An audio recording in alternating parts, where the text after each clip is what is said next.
Hello and welcome to Low Budget Gaming and welcome to another First Descendant video. So I thought I'd do a bit of a recap of the current meta, which is basically the Last Dagger plus Gley.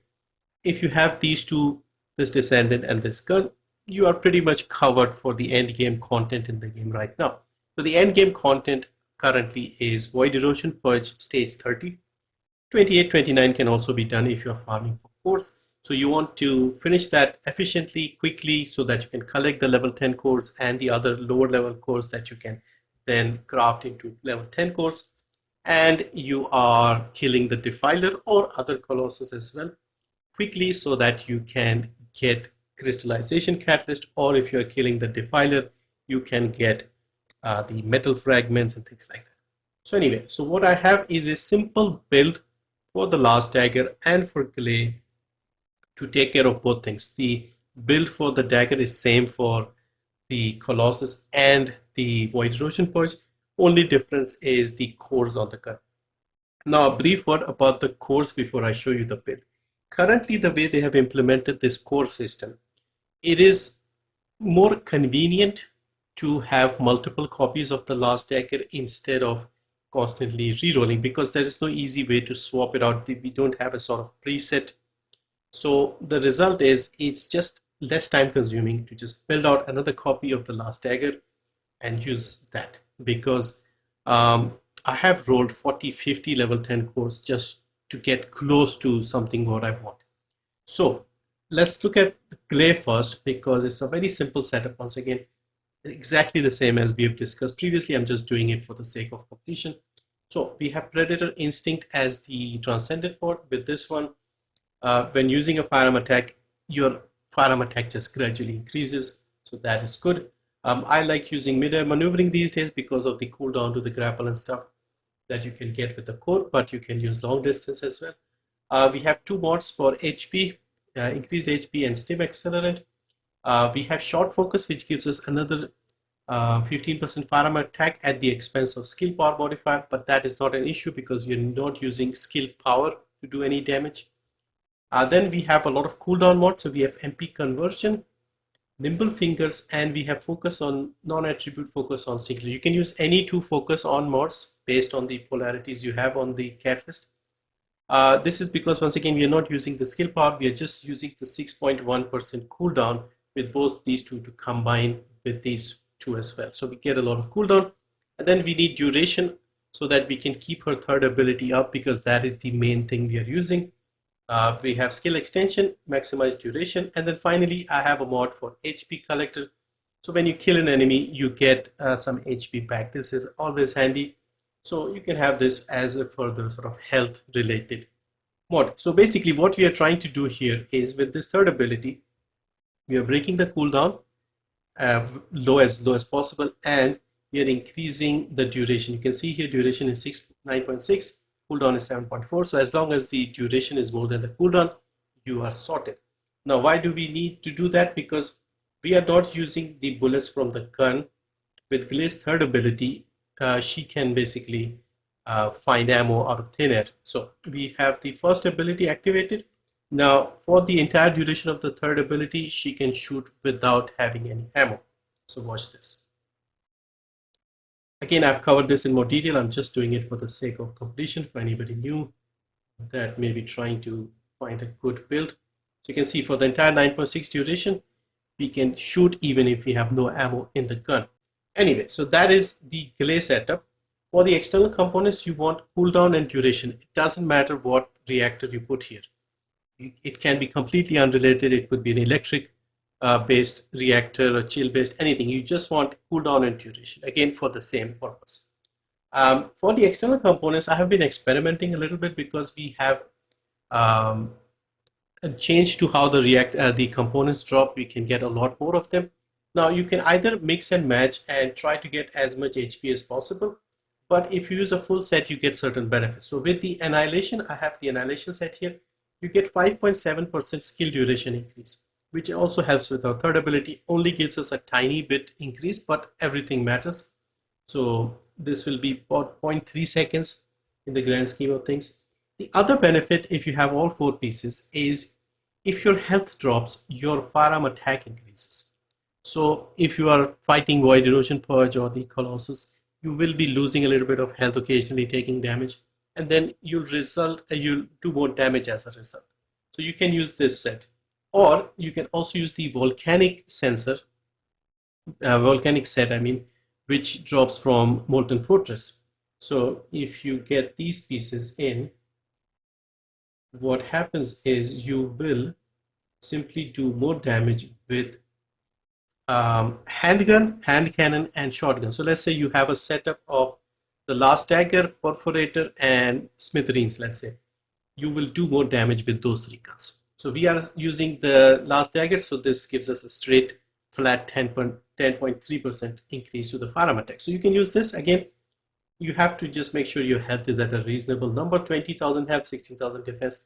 This is pretty good overall. If you're in a group in Void Erosion for stage 30, you should be fine with this. If you want more power, you can mix and match a little bit. So for example, previously I was using a normal HP sensor. Then I was using, I think I was using the same thing here. And in here, we are using this. And we can still get 2 pieces of annihilation. So that way, we have a lot of health, a little less defense, but gives us a lot of health and still gives us the 5.7% skill duration. We don't get the firearm attack, but you'll have a lot more health in case you want to be more tanky. So yeah, so this is the Gley setup. Now let's look at the gun. Now first gun is designed for Colossus. And again, I'll quickly show you the build because this build is identical for both the guns, for Colossus and for Void Erosion Purge. Rifling reinforcement, action and reaction, so these two are for firearm attack. Better insight is to increase the skill critical hit rate. Better concentration and concentration priority, these are to increase the crit damage. Then we have weak point sight and have aiming so that we do more damage to the weak point. But yeah, remember, we have to aim for the weak points to get benefit out of these two. We have electric enhancement to put an element depending on who you're fighting. If you're fighting stage 28, 29 enemies, electric will be better. Defiler, if you're fighting, this will be better. And then we have fire rate and mental focus to build up the stacks. If you keep shooting your firearm, it'll increase your stacks, and each stack gives you more damage up to 150%. So that is the setup for the Colossus. The rows, these are the only things that are different slightly on the guns.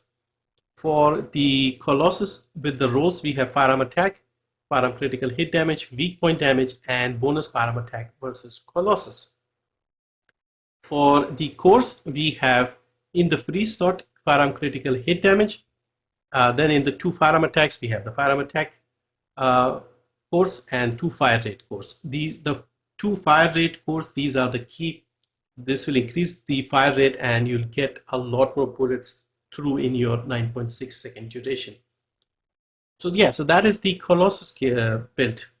With the Void Erosion Purge, the build is exactly the same. I put chill here because this is for stage 30. And for the cores, again, very simple. For the rolls first, instead of Colossus damage, I've put chill attack because those guys are weak to chill. And then in the core, once again, I have removed the crit damage and we get chill attack. So we lose a little bit of crit damage, but we gain a lot with the chill. So let's show you the numbers here. First, we have the Colossus one. You can see here we have 53,000 firearm attack, 16,000 chill if you have 1 chill enhancement mode, 1276 fire rate because this one has better green cores. I have 20 and 18. And we have 8.6 crit damage, 2.988 times weak point. Okay, so this is the build without the chill core, and this is designed for Colossus. With this one, the one designed for stage 30, we still have the same damage number roughly. We have 48,000 chill attack, much more. Crit damage is lower at 6.6. This one was 8.6, but still it works out better for us. And the weak point damage is almost identical. So we have 2.987. Over here you have 2.988. So about the same. And remember, with the inversion and the enhanced rounds, when you shoot, you'll get even more damage. So the chill number will go up with this. You see 94, 84, it goes up with the inversion, this will drop down back to 48 or 49, whatever it was. So yeah, so you'll do a lot of damage. All of this will get multiplied by the crit and by the weak point. As you keep shooting, your crit rate goes up. So you'll get a huge number in terms of the element if you match it with the weak point and the crit damage. Okay, so that is it basically. So that is the build. I think I've covered everything: components, Gley build, gun builds.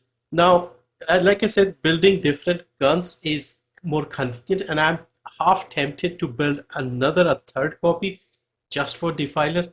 And if you're doing that, instead of firearm critical hit damage, put electric over there. And instead of bonus firearm attack versus Colossus, put more electric there. And as for the components, this should still work just as fine. Or you could drop, let's say, better insight and put another electric mod. That way, you will be able to kill Defiler in probably 10 seconds. So if you want a dedicated Defiler setup, you can go with that. And the purpose for that would be if you want to farm all the metal fragments or the outfit green tokens for the outfits, if you are interested. But yeah, if you do that, you can grab a bunch of those. I have a few of the outfits for most of the Descendants that I usually play, so I'm not really bothered. But yeah, you could do that if you are interested. But yeah, that is it for this one. Thank you for watching. Any questions, let me know. I'm kind of fed up with the Dagger and Gley, but we still have to farm stage 30 and Defiler, so I'll do that. And I'm also working at some other guns and preparing for, I guess, next episode 2, let's say, not season. So I'm working on the Excava. This could also be used against the Defiler. If I finish it quickly, I'll try and make a video on that as well. For future content with Fire Descendant coming through in the form of Serena, I'm thinking of working on the Divine Punishment, building this out to see if it helps, maybe Greg's. So yeah, a few things in mind. But yeah, hopefully you are having fun and killing the Defiler comfortably and Void Erosion Purge stage 30. This should cover your bases for both those things. And I thought I'll just get this final one done since we got this patch 2 days ago with the weak point stuff and element. So now we have an insanely powerful gun that does a lot of damage. But yeah, that's it for this one. Thank you for watching. See you next time.